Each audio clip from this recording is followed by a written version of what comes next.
Reverend Tingley. Beloved friends, let us be happy to be in the house of the Lord this afternoon, reaching to a higher expression of life, reaching for that inspiration, maybe for health, maybe for wealth or happiness as we go into the new week. We express ourselves today as we opened our services. We're singing the expression of higher ground, a higher mission, a higher goal, reaching out for help this afternoon. I recall that wonderful poet, Ella Wilcox, as she had gone through several trying experiences, but she always sought to go into the silence and call on a higher expression. How true this is for you and for me.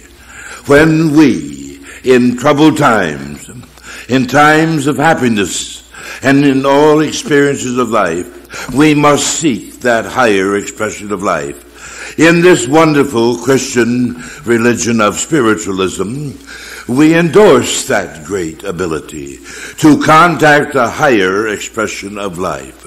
And I ask you to contain in your mind the words of a higher expression. Each day provides us with an opportunity to come closer to the infinite, to express his abilities. Is there a church that offers you a more responsible understanding than this church, to give you the realization that you can use your powers of God to use?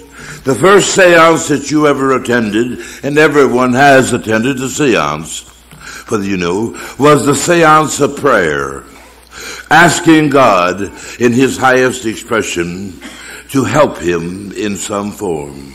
Actually, the word seance means a petition unto God and to Spirit to come close, to aid him in his everyday experiences. I find this meditation period wonderful, not only to start the day, but to live through that day with the conscious or unaware knowledge that they are there. Listen to the words of Ella Wilcox when she said, "It seemeth such a little way to me across that strange country, the beyond, and yet not strange, for it's grown to be the home of those of whom I'm so fond. They make it seem familiar and most dear, as journeying friends bring distant countries near. So close it lies that when my sight is clear, I almost think I see the gleaming strand. I know that those who have gone from here come close enough sometimes to touch my hand. I never stand above a bier and see the seal of death set on some well-loved face, but I think just one more to welcome me when I have crossed that inner space between this world and the one over there. One more to make that strange beyond seem fair. So for me there is no sting to death, and so the grave has lost its victory. It is but crossing with a bated breath, a white set face, a little strip of sea, to find our loved ones waiting on that shore, more beautiful, more precious than before." These are the expressions that she says. So in this expression that she reached a higher expression, she felt the Spirit of God coming close to her in this prayer of poesy. She felt and knew that this earth plane was but a womb of experience where she should prepare herself through God's ability to reach a higher expression of life. I want you each day, with the salutation of the dawn, to wake to the consciousness of the Most High, to ask God, regardless of your plight, your circumstances, to help you. Ask God for a solution to that problem that is filling your minds full of stress. Ask him for that happiness that you might find a loved one, a companion, something that is going to bring you happiness, for you're never alone. But most of us have our minds upon material things only, the things that we can covet, the things that we can multiply, the things that last only for just a little while. The things of spirit that last forever are the qualities of higher expression, using your infinite powers of God to manifest yourself as a true agent of God, one who is going to succeed in all of them. Of course, there's going to be experiences of doubt. I think there is more honesty and truth in an honest doubt than half of the creeds that we believe in. So, let that doubt turn your eyes unto a different direction than you have. Are you looking in the right direction, is my message of higher expression. Are you looking? John said, when he concentrated, and when he went into prayer, he said, "O Lord, I lift mine eyes unto the hills, from whence cometh my strength. I ask thee, O God, to supply me with that which I can use and will use." And he knew by that expression that he was beckoning. He was calling out for the power of God. He was reaching out to a higher stress. And let me tell you, friends, there is no prayer unanswered. No prayer of God is unanswered. It is given to you in the right time, in the right expression. Call. Keep the law of God steadfast by you. I ask you to keep the laws of God close to you, that you will be able to keep all other laws. They will come automatically unto you. And when you keep this law of God, as John in his plight said, "Lord, I'm in a circumstance now that I cannot cope with. I don't know how to go any farther." He was really programming his life. But yet that super John within him said, "I lift mine eyes unto another hill, a greater hill. I look over these things, but give me strength, O God, to do with what I have, that I can accomplish the greatness of my being." There is no other religion in this world that I know of that can satisfy you more, fulfill your promises of spirit by keeping the law, and you will be able then to keep all other laws. For God is love, and love is God. Remember that. God is love, and love is God. And that Spirit of God answers your prayers. Don't be discouraged for too long of a time, because you'll become stagnant within your thinking. You will lose that contact. The most beautiful thing about prayer is that you are touching an intimate contact with the God power, and you are expressing it. And God force rules supreme.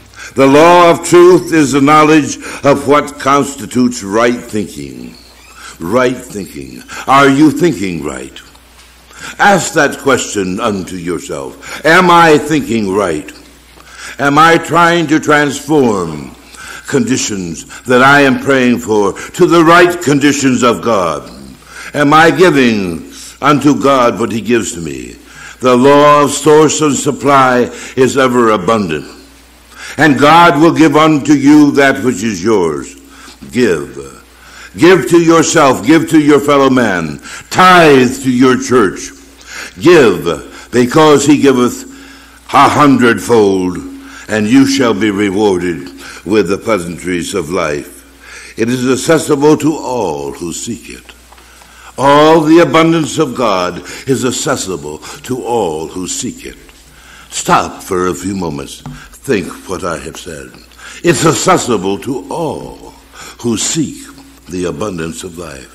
To each and every one of us. But yet we catch ourselves at times saying, "Oh, I am so small, so little in stature. only because you think you are. You are the most important person in this world, yourself.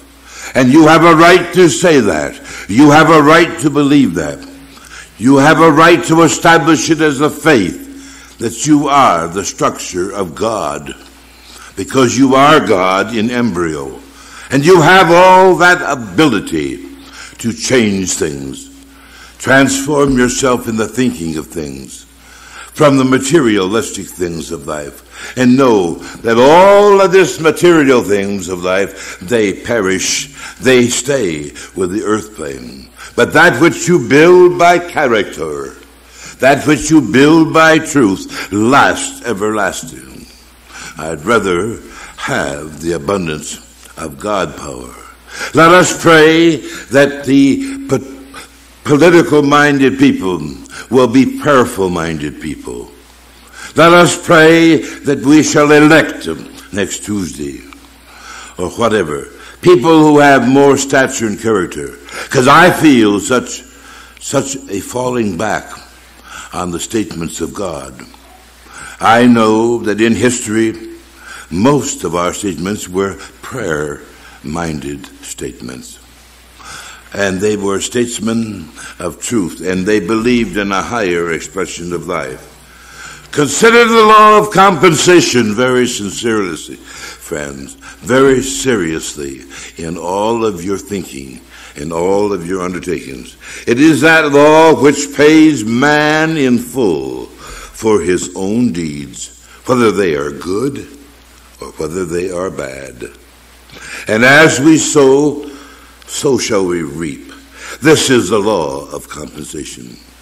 You're going to get just exactly what you put into life. You're going to get it. Sometimes you are very, very, very, very prone to blame God for all of your disorders of life. If you will delve deeply, you will find that somewhere along the line you have missed the beat of the harmony of God's laws.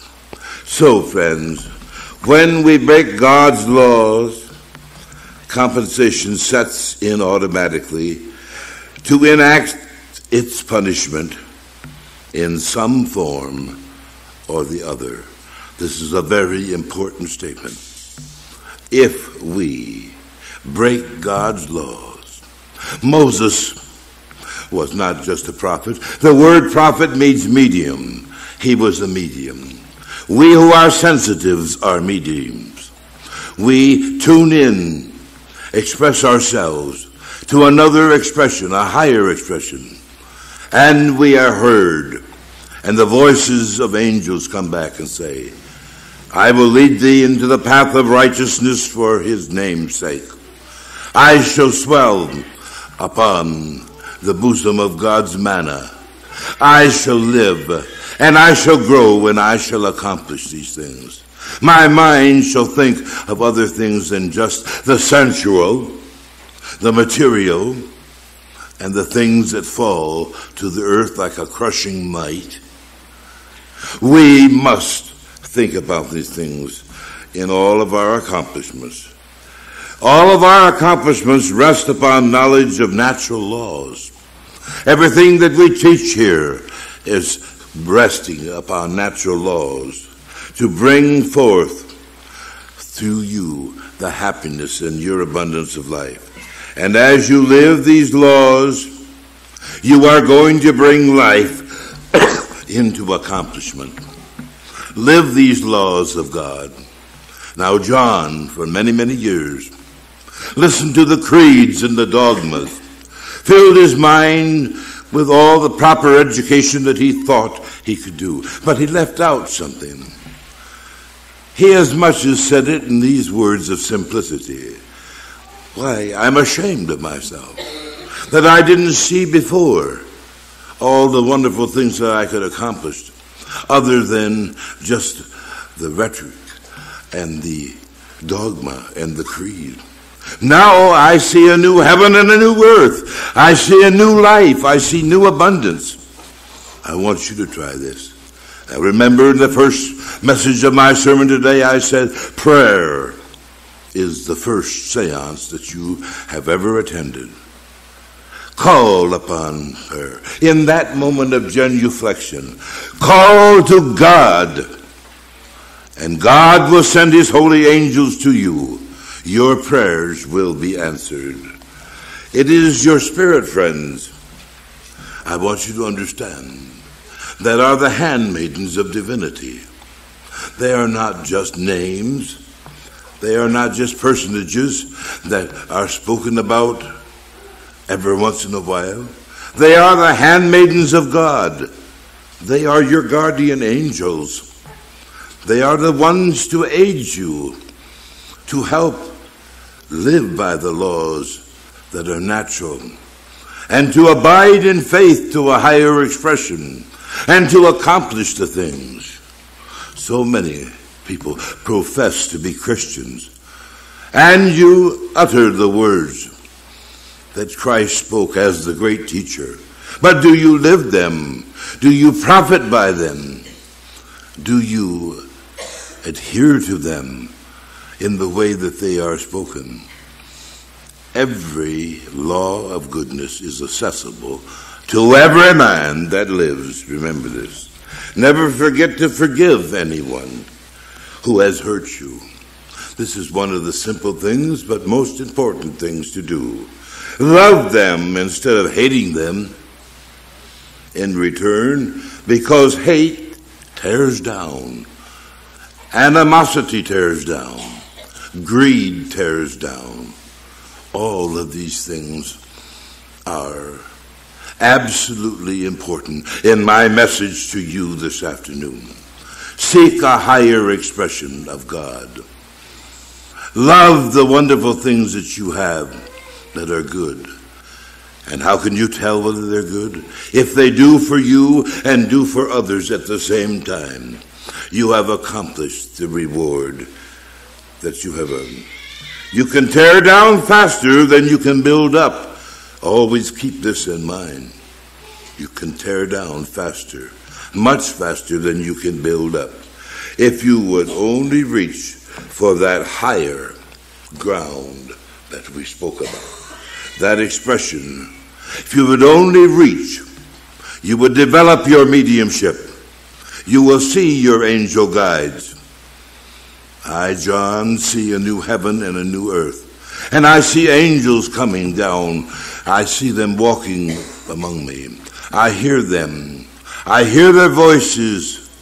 We are spoken of. Ella Willie Wilcox, in that terrible time when she wrote, she guided, says, it seemeth such a little ways to me across to that strange country called the beyond, but not so strange, for it is those whom I'm so fond. I see them, but oh, because of my veiled eyes, and the veiled eyes is caused by ignorance. Now, many of you have found truth. Many of you have lived truth a little bit. Then you have broken truth.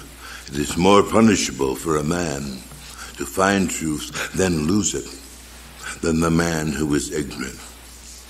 But be a great handmaiden of divinity. Be God's emissary.